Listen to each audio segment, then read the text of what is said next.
even know where we're staying. Well, you will soon enough.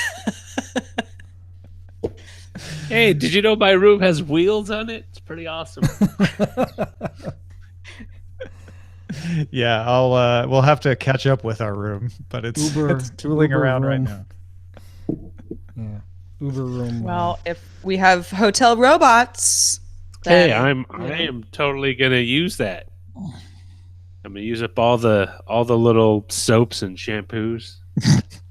Do you sell them when you get back? Oh man. No.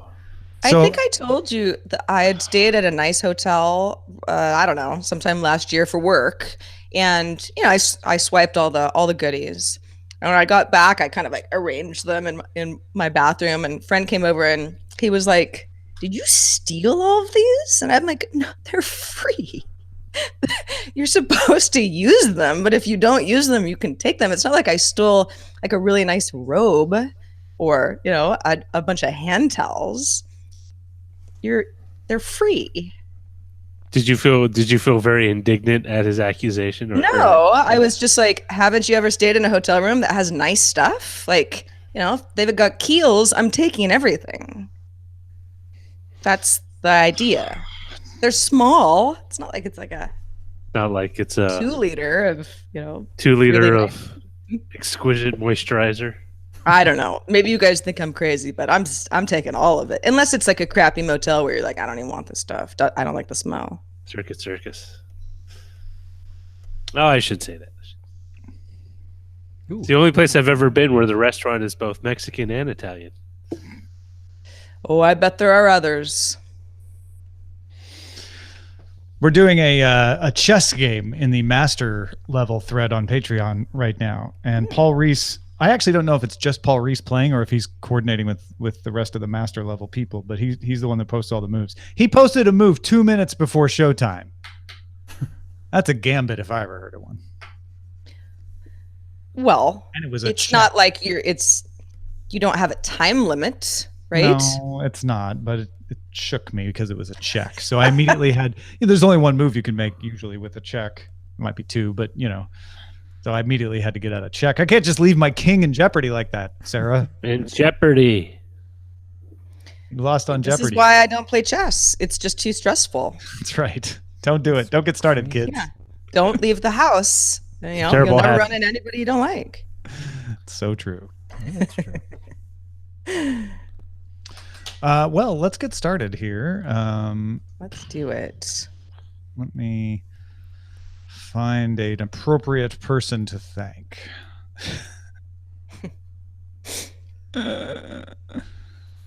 Just thank any old Yahoo out there. Oh, no. Here we go. Well, actually, I should make sure I say that. Give me a minute here.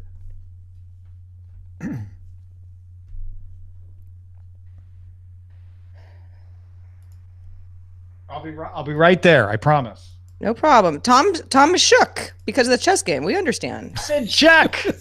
Everybody's, everybody has their trigger, right? You want to throw Tom off, play chess with him, and make a move right before a show. But it'll work. For 2019, yeah, do your move right before the show. Well, I thought it would be because I don't like to wear my big headphones and a hat, and I really wanted to wear a hat for Hat Friday, so I'm wearing the headphones that I explained yesterday don't actually fit my ears, so this will be fun. All right. I had to double check something, and now I'm ready. I just don't know why they can't just be in here. They just don't I stay know, those are in. terrible headphones. It's just, I envy anybody who goes, no, they work really well. All right. Would you like to read the first line, Sarah? Okay. Line 3? Yes, I would. I would All like right. to. All right. Well, you're going to. Here we go. 3, 2, 1. Joshua Hill has supported independent tech news directly for 5 years. Be like Joshua. Become a DTNS member at patreon.com/DTNS. This is the Daily Tech News for Friday, January 4th, 2019 in Los Angeles. I'm Tom Merritt. And from Studio Feline, I'm Sarah Lane. From Baker Mayfield country, I'm Len Peralta. And I am from just a hot corner of LA County. I'm the show's producer, Roger Chang. The Hot corner, isn't happening, or as in third base. He plays third base for Los It's Angeles. happening. It's also a little bit warmer today than it was yesterday. A little. Len Peralta is back after a holiday break. If you listen to Good Day Internet, the extended version of the show for patrons, you heard about his Merry Techsmas. And Len, we're very, very excited to have you draw your first art for the show for 2019. It's always it's always great to be able to draw the first show of the year, because usually it's about CES. So and today we are going to talk about what we expect to see at CES, but let's probably not a lot of CSS. no, probably not. I mean, not unless you view source. Let's start with a few tech things you should know. Marriott says that it now believes fewer than 383 million unique guest records were accessed by attackers in the Starwood data breach. Now, that still sounds like a lot, but it's down from the original estimate of 500 million. Marriott also revealed that 5 million unencrypted passport numbers were accessed, along with 29 million encrypted passport numbers. Marriott also confirmed it phased out Starwood's database and now itself runs all its booking through the Marriott database that wasn't affected by the breach. In the next Windows update scheduled for April, Microsoft will remove Cortana's voice walkthroughs for clean installs of Windows 10 Pro, Enterprise, and Education editions. You can still launch Cortana during setup if you miss her. You just got to press Win, Control, Enter, and Cortana will remain active during setup by default in Windows 10 Home. So there's no getting away from her if you're installing Windows 10 Home. Let's talk a little bit more about Huawei. Let's do it. Reuters and Bloomberg both report seeing an internal memo from Huawei's corporate senior vice president, Chen Lifang, regarding a New Year's tweet that was sent by Huawei's official account. This is a Twitter tweet that was posted from an iPhone, and it says it right at the bottom. Li Fang wrote that the tweet caused damage to the brand. 2 employees will be demoted and have pay cut by 500 won, which is about 5,000. $728. Yeah. 5,000 rather. And 1 will see their pay rank frozen for 12 months. Yikes. Apparently a problem with VPN on a PC led the employees to using an iPhone with a foreign SIM card as a workaround. Now, Twitter is blocked in China, and the tweet itself was really innocuous. It was Happy New Year from all of us at Huawei type thing. But wow, this is a lot different than maybe a corporate apology that you might see from another company. Well, we've been seeing more stories like this where someone says, hey, did you notice that so-and-so tweeted, from this kind of platform when they endorsed this other kind of platform? And Twitter has made it more visible. It's always been there if you wanted to find it, but they've put it front and center in some recent redesigns, so it's a lot more visible, which is, I guess, why Huawei is very upset by this. It is interesting, though, that the Chinese firewall blocks Twitter, and so to post from the corporate Huawei account, they had to get around the Chinese firewall, which is not necessarily illegal. Corporations are allowed to have VPNs under certain rules, so they weren't necessarily breaking the law by doing this, but because their official VPN provider was down, then I don't know if it's illegal for them to go with a foreign SIM card like that, but they tried to say, well, gosh, we got to get our Happy New Year tweet out there, and took some shortcuts without considering that people would be able to tell they were using an iPhone. Yeah, and to have your pay docked for 12 months because you're trying to say Happy New Year and do good by the Huawei official Twitter account, kind of a bummer. Los Angeles City Attorney has filed a lawsuit against IBM's The Weather Company, claiming its Weather Channel app uses personal data for targeted marketing and hedge fund analysis. Now, keep in mind, the Weather Channel is also a television channel. The Weather Channel app used to be connected to that, but it's now owned by the Weather Company, which is owned by IBM, which is separate from the Weather Channel.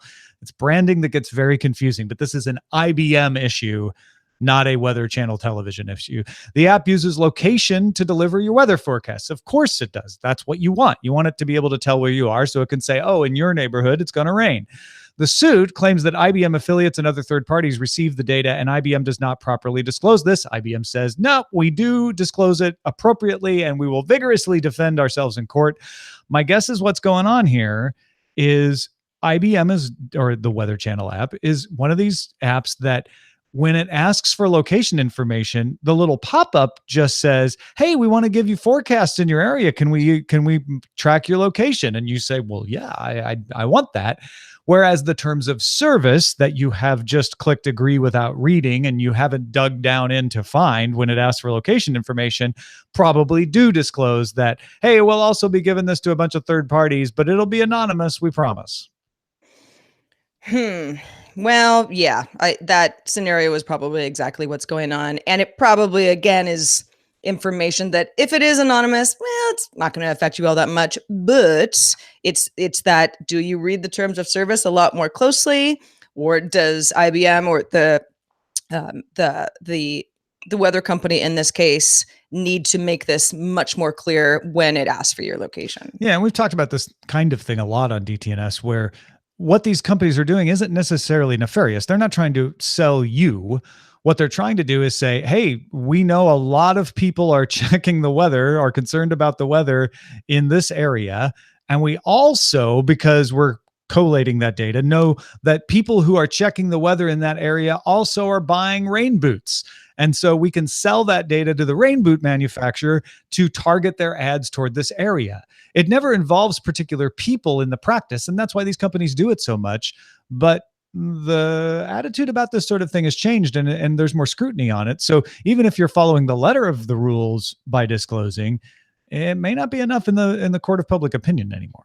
Yeah, it's kind of that ad manipulation conversation where, yeah, if I feel manipulated somehow into buying rain boots because of what happened in this case, okay, some people are going to say, yeah, I don't want that. I want to be more in charge of this. But at the supermarket, that's also why certain products are put next to each other on shelves. So it's not the first app to do this. It's not even the first weather app to do it, but I think because it has IBM connected to it, it's getting a lot more play.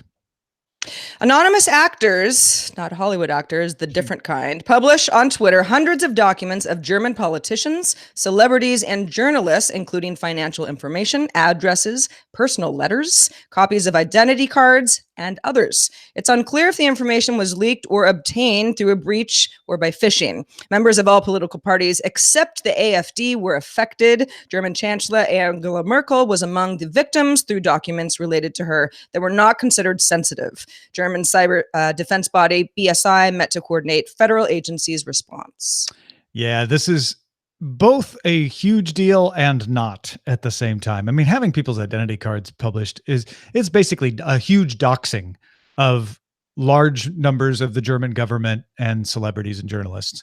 I'm not in any way defending it or saying it's a good thing.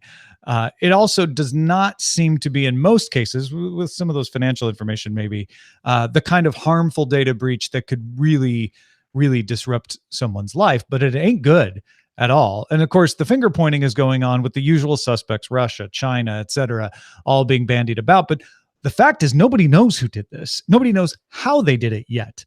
And I think that's really interesting. It could have been a single leaker. It might not even be a typical data breach. It might not be an attack at all. It might be that some disgruntled employee had access to large databases of information and leaked them out because they were upset. It's interesting that one particular political party was unaffected. That doesn't, mean that they're guilty of it, but it could mean that someone either associated with that party or in support of that party wanted to get back at political enemies. It doesn't mean that happened either, but that's another possibility. Yeah, the German chancellor having personal stuff it's again, but Merkel, no one is safe these days. It was days. only like her actual email address and one other, fairly quasi-public thing. She didn't have any sensitive data, thankfully for her. It does seem more disgruntled than anything, just because the data itself is not that juicy.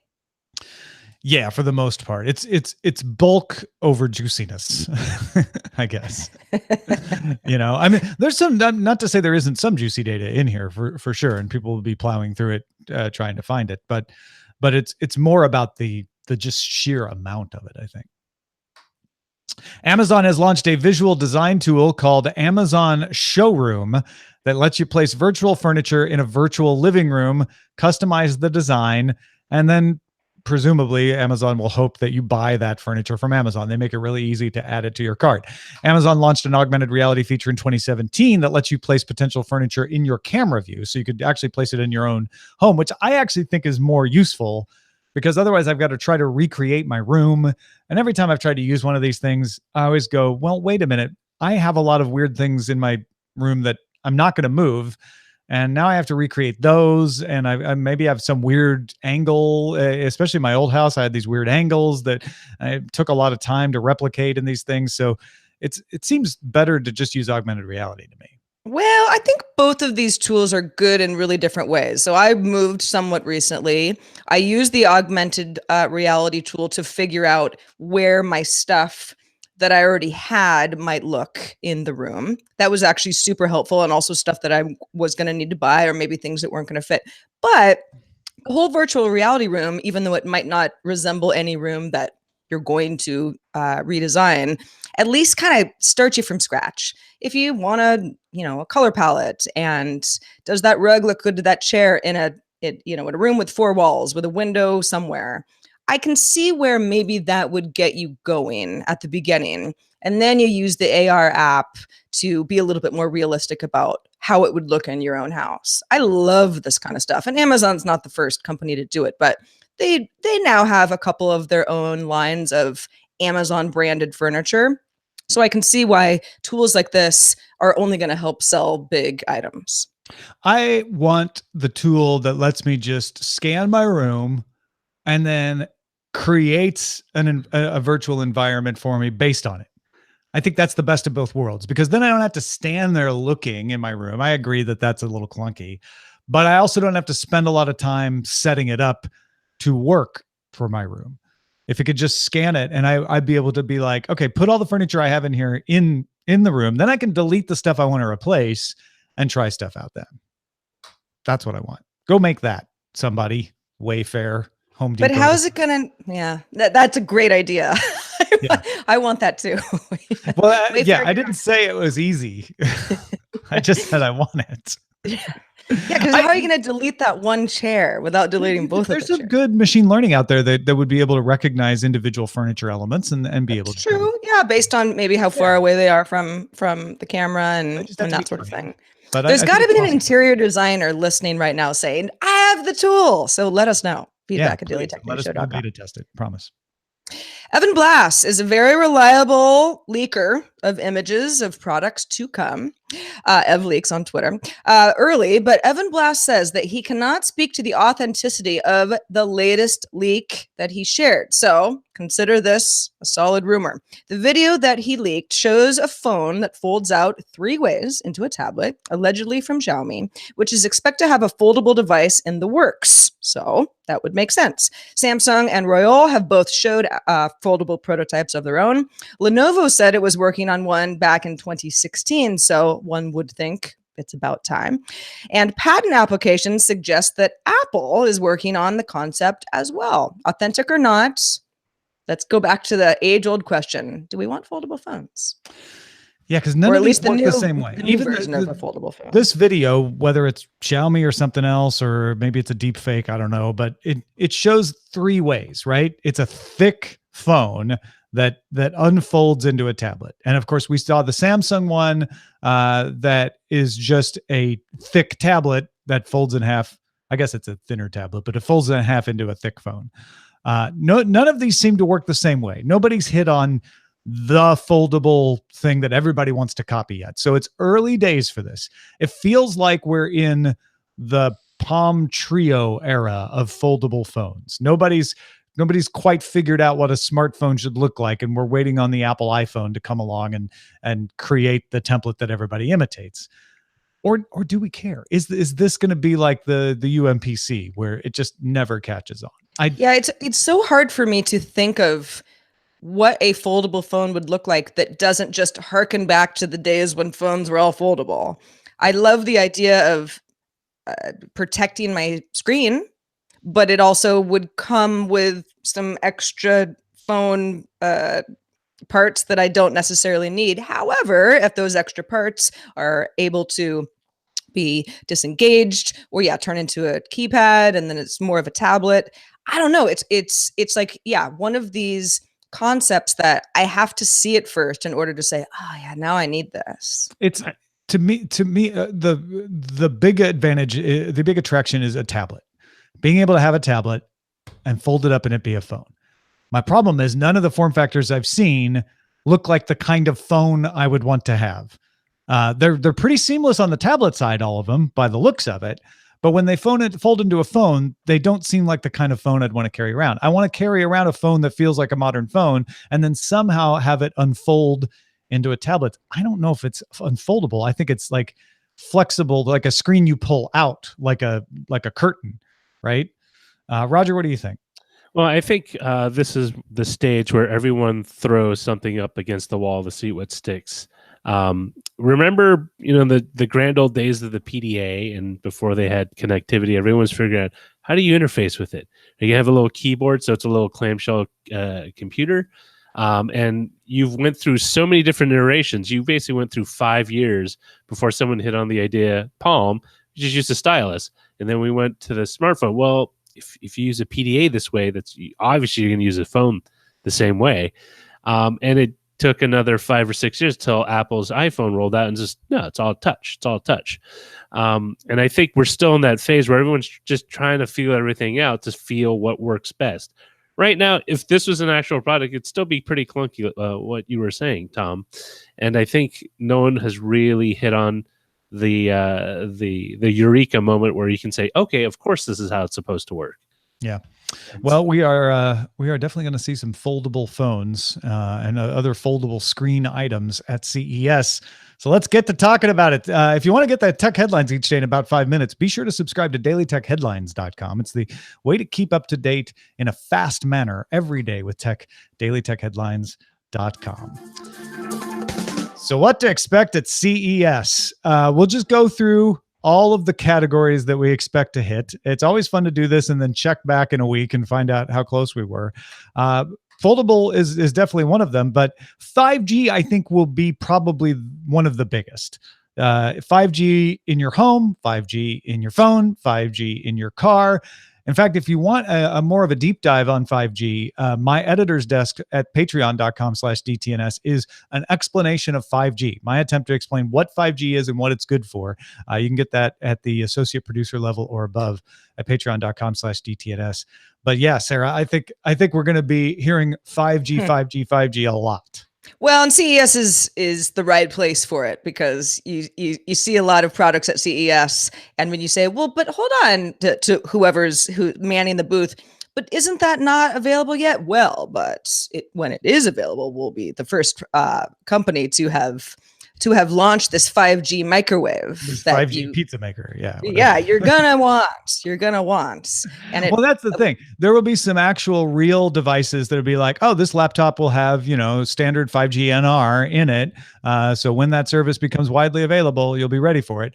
Absolutely going to see those. There's also going to be crazy stuff where, like, really, why would you need 5G? And then there's going to be, what I'm most interested in is the stuff that you wouldn't think needs 5G because it's not about speed, but needs 5G because it's about capacity, because now you can have so many more things connecting at once because of 5G's increased capacity. That's kind of the area I want to keep an eye on for CES. Well, I think that a lot of hardware companies are going to lean into that as well, because you see a lot of hardware products at CES that you don't need. They're cool, but you don't need them. But if hardware companies can convince us of how much all of these smart devices are going to talk to each other much better because of 5G. See, 5G is what we've all been waiting for. Then they're going to sell more products. We'll hear AI and smart home. Expect to see it in almost every product. Expect to see AI in almost every product. Some of them may actually even use it. Voice assistant battle is going to carry on. Google and Amazon. We saw a lot of Google Assistant last year. I have a feeling we're going to see more Amazon voice services this year, because there are now more than 20,000 smart devices compatible with Amazon and more than 10,000 that work with Google Assistant. So this is the year. There was Amazon and everything 2 years ago. Google sort of won the headline battle last year. And I think this is the year they're going to go head to head. We're just going to see a lot of voice assistant in everything. And alongside with this is got machine learning, some of which will be stupid and not true. And others might be pretty interesting and innovative. Yeah, I considering how much attention Google Assistant got at CES last year, it just goes to show how well Amazon has done in this space. And sure, they had a head start, but 20,000 to 10,000 means they're not exactly neck and neck. The Amazon ecosystem is still firmly ahead of the pack, including Google. Yeah. The other thing I think we're going to see a lot of is wearables, particularly around health tech. So not just Fitbit type trackers or smartwatches, and we'll see plenty of those, but actual health tech that you can wear, and the things we hear about most often are for diabetics, to monitor your insulin levels. But I think we'll also have a lot more heart monitors and specialized items for special conditions. About 120 health tech exhibitors are going to be at the show this year, according to Lauren Good at Wired. That's up from 98 last year. And we're going to see a lot of health stuff from the unusual suspects. Procter & Gamble is going to be showing off a ton of different health tech items there. We've seen L'Oreal before, but we're going to see some L'Oreal based health tech stuff as well. This is going to be interesting. Yeah, the manufacturers aside, these are silly as they sound. I read Lauren's article as well, and I guess Olay is going to have some sort of skin tech that can tell you something about that. Those are the sorts of innovations that I go, okay, so I don't have to just now all of a sudden start caring about how many steps I take per day. I already care about washing my face. This is the sort of thing that I can incorporate into my life, potentially in a way that actually matters to me. Skin and hair and things like that. So bring it on. Bring it. Pantene, smart Pantene is not a joke. That is a thing. I know, but I'm like, well, I wash my hair regularly. Yep. I'm never going to stop doing that. Let's see what you got, Pantene. Car tech. We see Wednesday show for more about this with Tim Stevens. We talked a little bit about it, but we're going to, self-driving to smart car and scooters. We're going to see a lot of that as well. Car tech is always something that I mean to get to at CES.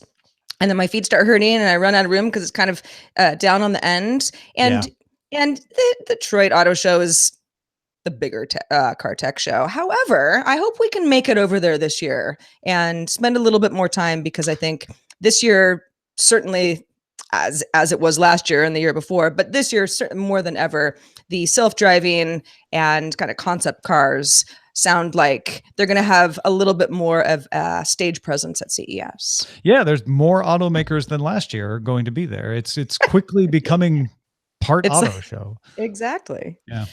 And finally, PC and gaming and 8K TVs. I'm gonna throw, this is all the home entertainment stuff, I guess. We'll obviously hear announcements from Intel, AMD, NVIDIA. We're going to see a lot of laptops with smaller and smaller bezels. We already started to get some announcements. The Dell Latitudes, which are their enterprise line, are beautiful, and they have this Windows Hello function that'll lock the screen when your face disappears and then unlock it as soon as you come back, which is really nice. So we're going to see a lot of stuff like that. We're going to see a lot of gaming stuff, PC gaming in particular, and 8K TVs. 8K TVs is going to be the silly thing. We're going to see very large 8K TVs. LG has already talked about their 88-inch OLED 8K TV. None of them are going to be practical. None of them, even if they have a price, are going to be a price that you can afford. And it's still a couple of years off before 8K is even something where you could try to justify it for any reason. There's no content available. But we are nonetheless going to see a lot of very massive 8K TVs. Yeah, you could do it because you can. Right. Why not? They did That's it. what CES is half about. We did it because we could. I've been going to CES since 2000 and on and off. And it almost makes me nostalgic to finally be back with a new TV trend, right? For years, it was HD, and then it was 1080, and then it was 3D, and then it was 4K, and then it was 4K HDR. Last year, lots of modular TVs. It could be a whole wall or just a small one. Yeah, was it Samsung that had that? It was, yeah. But a few others. This is the year of 8K, and it just makes me feel comfortable going into CES with a solid, silly television trend to look out for. Well, yeah, and now all the 4K TVs will drop in price, and we can all get on board 5 years later. Exactly. Hey, thanks to everybody who participates in our subreddit. You can submit stories and vote on others and, I don't know, make some friends along the way. dailytechnewsshow.reddit.com. We're also on Facebook. We got a group there, facebook.com/groups/dailytechnewsshow. We love your emails. And then sometimes we read them on the show, like this one. Now, I don't remember Tesla ever having a CES presence. Who knows? But Raul was thinking a little bit about this because we've been talking about Elon Musk and Tesla and EV cars lately. Raul says, I'm no expert on Elon Muskology. That's clever, Raul. But it did seem to me that Mr. Musk is as much driven to make money as he is to create change. He sees something that needs changing. Electric cars, rapid raid via tunnel. All right, that's what Raul said. Trips to Mars, stuff like that. And he says that there's an opportunity to make money while bringing about change. All this to say, more EV cars on the road, even if they're not Tesla, might please him. Of course, I may be wrong. Happy New Year to all, and congrats on the 5-year anniversary. Thank you, Raul. I think he meant to write rapid rail via tunnel. Rapid it took me rail. a minute. Well, I was like, maybe that's a term I'm not familiar with. Yeah. But yeah, I think sometimes on this show I may come off as disliking Elon Musk or Tesla, and that is not true. I think Elon Musk does want to make the world a better place. I think sometimes the press is a little too laudatory of him, so I try to counterbalance that. But I got no problem with the man, and I love the company. He definitely wants to make his mark and be considered a pioneer of whatever field he's in and remembered that way. And many founders share with Elon Musk the idea that there is a need. He might not have woken up one day and been like, my desire is to change the auto industry. He may have observed the auto industry enough to say, you know what this needs? This needs a thing, and I'm going to be the one to do it. That's kind of like the Boring Company, right? He was driving in traffic and said, you know what we need? A tunnel. And then he went out. I'm going to make a product and serve the market. All right, let's check in with Len Peralta, who has been busy scribbling, as he does during this entire show. Len, what do you got? Scribbling away, always, like I said at the top of the show, talking about CES on my first appearance of the new year, and this is no different. This particular one is called Drones, Phones, and Smart Homes, and it sort of covers everything. It's got the drones, it's got the Nest, it's got the smartphones, it's got the 5G, it's got everything. And it's almost like it got a Sideshow Bob look to it. It's kind of a half naked man who is yelling, wearing his VR helmet. Just enjoying what's going to be happening at CES. Can't wait to see what comes out of it. It's always really exciting. And so, is that a smart towel? You know what? Don't answer that. It's all right. Yes, it is a smart towel. It's a Wi-Fi car. It's everything you can possibly imagine. We even talk about drones. There's going to be a million drones at CES. So here's my challenge to everyone. Buy this right now from lenperaltastore.com. Take it to CES and get a vendor who actually does one of these products to sign it at every point that it is represented on this, and then send us a picture. If you complete the whole set, we'll do something really nice for you. That'll be awesome. That's cool. Boy, you're really going crazy for the 5 years. I can't believe it's 5 years, honestly. I know, man. We are really excited to be celebrating our 5-year anniversary. We've got all kinds of things planned, more to come. But right now, the big thing is if you stay with Patreon at one of the higher tiers for 3 months, you can get merchandise with Len's 5-year anniversary art, the 5-year anniversary art that Len did back on December 21st. You can get it as a sticker if you're at the co-executive producer or analyst level, as a poster at the advisor level, or a mug with that logo at the master level. And all you have to do is be at that level. So if you're already at that level, just stick there for 3 months as of January 2nd. Or if you change your tier, you just have to stick at that tier for 3 months.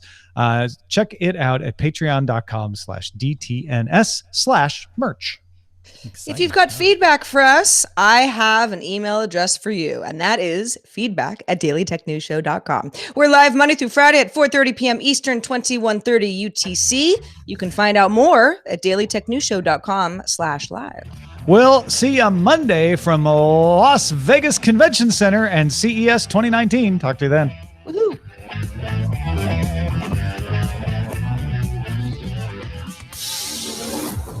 This show is part of the Frog Pants Network. Get more at frogpants.com. Diamond Club hopes you have enjoyed this program. That's pretty cool. Nice. Well done. Well done, everyone. So, Roger, I will tell you when the file goes green. File goes green. You see it, right? I did see it. Let me reopen it. 2019-01-04-1331 recording.wave is the snappy title. Meanwhile, Sarah, we're switching things around. Roger's going to do the posting, and so you and I have to pick the title. But but I'm not taking it yet because it's not done. Right? Syncing. Yeah, don't. I'll like I said, I will tell you when it goes green, but then Sarah and I will work on the title. All right. Well, we've got bulk over juiciness. That's funny. Great CESpectations. CESpectations sounds weird when you say it out loud. Works on the page though. So Reggie Pizza Maker. it's green, Roger. Ah.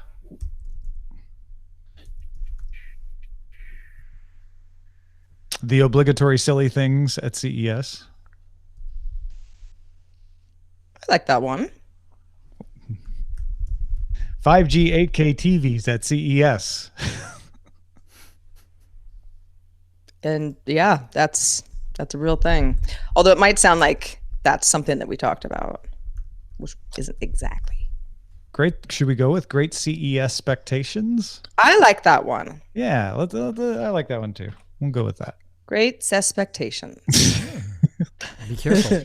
Gonna make me laugh every time we say it out loud now. Great sisterpectations. Not any better. CESpectations, totally different. Oh, like cisgender. Right. Or sister. Ah, SIS, right. Yeah. What do I expect from cis? My birthday next week, man. Ooh, happy birthday. What day? Sarah? Sorry, what? What day is your birthday? Oh, it's not really next week. I was just, if I had a sister, that would be my CESpectation, is that she gives me a good birthday. All right, you got me there. No, my birthday was back in October. In fact, isn't yours in October too? It is. Yeah, we talked about this. October 29th. Yeah. October 12th. Right, Len, you're low. Your volume is low. My volume is, maybe it's because I'm just talking real maybe low. you're just leaning. Because I felt like it got lower over time. Yeah, I don't know. You know, You're, because you're a little lower than Tom and Roger for me. But I also have Len, are you feeling low? broken ears. I'm feeling low. Is it, Actually, do you get that post-holiday depression? No, you know what? I really am looking forward to another Christmas this weekend. I'm kidding. I wish I could. I was like, oh. Hey, so I got a Epiphany? question, Yeah. a Nintendo question for people, and this is actually for everybody in chat room and stuff like that. So I'm considering, we talked about a little bit about this in the pre-show, but if you are using the Nintendo Online to play, give me some feedback on that. I'm considering doing either an individual account for 12 months or a family account for 12 months, but I don't know what the advantage would be because we only have one Switch. My kids have access to Switches at their schools, so we could technically play with them, I guess. But I'm trying to protect my 6-year-old from going online and just he's so incredibly tech savvy, it's ridiculous. So I just want to protect him. So, give me some feedback on that. Either you can reply me or just text, whatever. So this is one of those situations where you do at me. Yes, do at me, bro. Yeah. Yeah. Hey, So, Len, do you like GIFs? I love GIFs. Well, then you should go to freetechnewsletter.com. Free Tech Newsletter. What's that all about? It's my new newsletter where you can get a regular, I want to say daily, but I've only done 2, A regular email with tech news full of gifts, inspired by freepoliticalnewsletter.com from Justin Robert Young. Oh, nice. Now, GIFs. I thought you meant like GIFTS, but you're talking about. Oh, no, I meant GIF. I like peanut butter too, so that's fine. Peanut butter could be a Get any gift. nice gifts for Christmas? Yes, I'm going to put my email in here and start subscribing immediately to get my gifts. Yeah, got to check it out. It's full of good ones. Today includes Reese Witherspoon. I love And Reese. peanut butter? No peanut butter. That you're thinking about Bummer. another site entirely. There is a foldable phone gift though. Interesting. I've been added to your list, Tom. Excellent. I guess you don't get the previous newsletter when you sign up. Just moving forward, you Yeah. start getting it. Okay. Can you Got it. go to freetechnewsletter.com? Can you see the previous newsletters? No, I just subscribed. Let me see. I wonder if I can do that. I wonder if I can add that.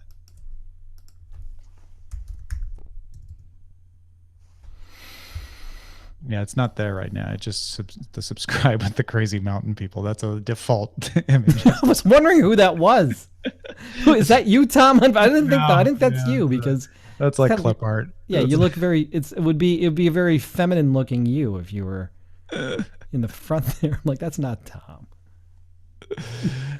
Also, speaking of GIFs, if you don't follow Daily Tech News Show on Instagram, our friend Rich Straffolino is going to be posting some memes to the Daily Tech News Show Instagram. DTNS Pics is the Instagram handle.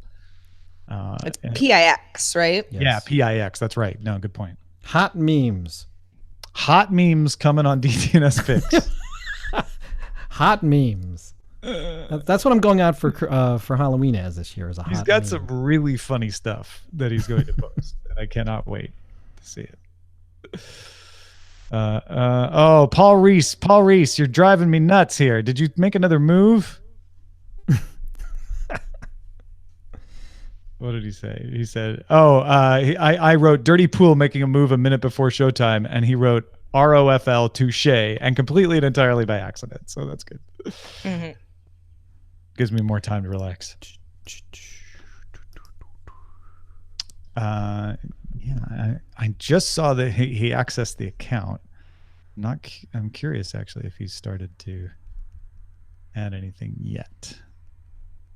No, the last DTNS Pics is of Rich's baby. Oh yeah, that I liked that one. Yeah, I actually posted that. He sent it to me and then I posted it, but he's going to be posting directly here in a second. Oh, I have Otis? 156 followers. Otis, do you want to post to the DTNS? Oh, Instagram? Otis would make great posts. Otis has his own Instagram account. Yeah, You no, know, I follow Otis on Instagram. Yeah, he posts not too much. You know, he doesn't want to flood anybody's feed, but Right, he sometimes says, "This is a pretty good picture of me. I'd like to post it now." And he gets his little foldable phone out, and Come on. he's figured it out Oh somehow. my gosh, he's so ahead. I don't I think you're know. telling the truth. I don't think that's true. Well, you don't haven't have met a- my dog, then. Dogs don't have Really, really opposable thumbs, so Let's not be thumbist, Len. Yeah. Let's not be digitists. yeah. Just how does because do he it? Does chases a squirrel here and there does not mean so like if that he posts, does he use his has a yet to nose be- or something? Because he has no digits, don't mean he can't be digital. very digital. He's a digital dog, man. Ray has her own Twitter account. I don't know that she has an Instagram account. Sawyer has one for his movie Chew Hard. Oh, Oh, that's right. Right. Yeah, it's a promotional Yeah. tool. I have really for real. I got to Chew check Hard that out. movie. You could find a picture of the Chew Hard movie poster that was made by Len Peralta on that video. So, how would I find that exactly? Chew Hard movie. You just Chew search Hard movie. Chew Hard movie. How funny is that? I actually bought some. There's a grocery store near me that has all sorts of fancy coffee. And some of it I know, and some of it I'm like, oh, I haven't heard of that brand. And usually I just go with the stuff I know because I know what kind of coffee I like. And I know I said I wasn't drinking coffee, but I don't know. I caved yesterday. So Oh, I didn't even think about that when you said it. I haven't had any today, but it's in there. Anyway, it's this because really we talked about cute. it too much, I think. Right, exactly. Now I have it on the brain. I actually just like to have it in the house because someone's always going to come over and Yeah, it's then nice I to can make be coffee. like, do you want some coffee? So I always have it, even if I'm not drinking it. But I think the brand is something like Grounds and Hounds. Nice. And it's I don't know, it seems like good coffee. It was expensive enough. But the whole idea is that for each bag of beans, the company, which I believe is based somewhere in Pennsylvania, might be Pittsburgh. I have to double check. Donates like 20% of proceeds to a variety of animal charities. So I was like, well, I mean, now you got me. That's the coffee I'm buying. Grounds and Hounds. I've taken to using the Nespresso more. We got the Nespresso a year ago at Christmas, and Eileen kind of did drip and Nespresso back and forth for a few months, and then she just started using Nespresso every day. I like the drip coffee, so I was using drip coffee, but there's one special one that they came out with for the holidays called macaron, like the dessert, but it's not sweet. It doesn't have sugar in it. It just tastes really good. It's like a dark, rich coffee. And this is an espresso flavor. I've started to use that Nespresso flavor, but the problem is that it's a limited edition. It's going to go out of stock seasonal at the end of January, and then I'll be out of luck. Happened to me last year. I liked their peppermint coffee last year, and then of course that one went away, and they didn't bring it back. Well, I think that whole sort of like, it's a seasonal thing, helps to sell something that they're not sure is going to stick. And if people all riot when the peppermint coffee goes away, then they say, well, now it's going to be a all year round thing. Hey, Roger, are we stuck on Len?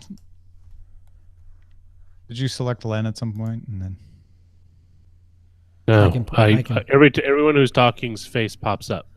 all right. I can Why put is my someone saying it's on Len? image back. Zoe said it was stuck on Len, but I guess it started moving, so never mind. Anyway. Yeah, I like a good Nespresso. I don't have one, but my mom does. And Macaron, not Macron. It's not the French president. No, it's it's the little cookie with the Yeah. meringue thing, right? right, which is also not a macaroon, Which is a different cookie, right? but that's very confusing. Always has been. Oh, the other piece of technology that has come into our home, which really, I don't know if you'd really consider this technology, but it is very popular. I got Nora the Instant Pot. Have you guys heard about the Instant Pot? You know what? I want to get one now. Okay. I so want to get one. Just from me saying that? That's No, it's because I'm a stickler when people say food tech and all that, because what they mean is it's a lot of the quote unquote innovation is kind of the preparation side or some sort of processing of the food. Where with the Instapot, it's just the actual cooking utensil, right? Yes. It's a new take on a pressure cooker. It's a crock pot pressure cooker saute or combo. Yeah.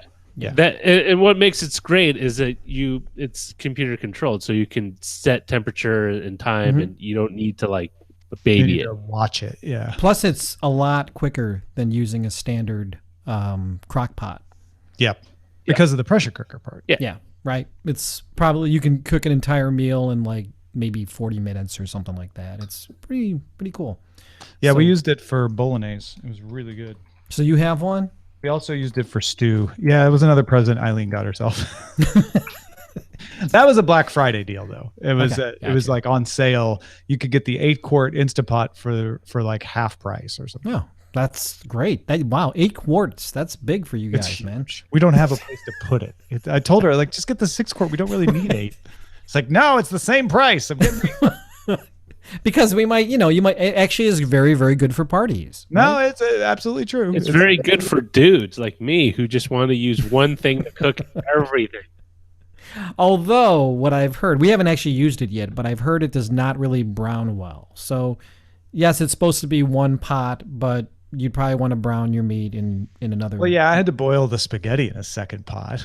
Yeah, So it's not going to do everything for you, but I'm interested to see how it works. That's like the new thing. I actually saw it in action at a party a couple months ago. My sister-in-law brought like all the pieces parts of a soup, and the soup was supposed to be done for the party. And we're like, what are you doing? You're going to cook a soup right here? But it was done excellent in like 20 minutes. yeah. Like, wow. Amazing. Yeah, we made a beef stew, which my beef stew usually like takes 8 hours in a crock pot. Mhm. And it took like an hour. Yeah, it's amazing. It takes me all day. Speaking of all day, we could go on forever. But we're going to say goodbye to the video folks on YouTube and catch you guys next week. And everyone else who's listening on audio, stay tuned. There's more.